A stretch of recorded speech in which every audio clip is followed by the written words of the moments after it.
बिस्मिल्लाहिर्रहमानिर्रहीम। सबसे पहले रब्बा घर। मैं मौजूद हूँ सवात गबराल में। ये गबराल की बेला है, बेला का इलाका है। इसकी एक मस्जिद में यहाँ पे खड़ा हूँ और ये मस्जिद पहले बची हुई थी और सैलाब तो यहाँ से गुजर गया लेकिन बच गई थी। लेकिन अब जो सूरत हाल ये है कि अब ये मस्जिद दोबारा जो है, ये बिल्कुल आप देख सकते हैं मस्जिद के साथ साथ पानी गुजर रहा है और अगर दरिया का पानी इस तरह साथ गुजरता रहा तो मस्जिद को बहुत नुकसान पहुँचेगा।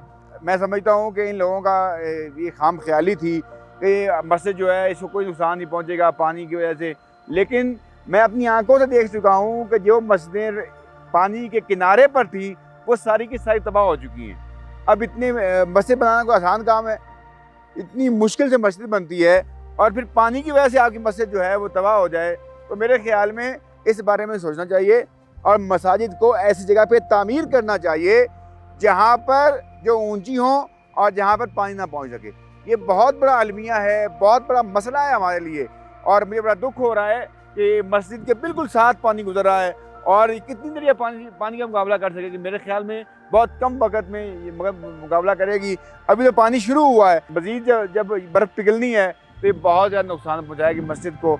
मेरी तमाम अहबाब से गुजारिश है इसको बंद बांधने के लिए भी ताउन करना चाहिए और दूसरी अगर नई मस्जिदें बन रही हैं ऐसे पॉइंट मस्जिदें बनाएं जहाँ पर पानी की असेस रूटीन में ना हो।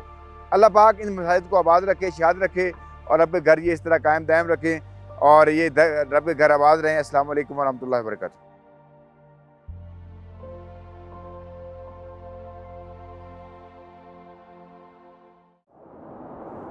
आगाज़ सहर, हमारा आज़्म भलाई हर कदम।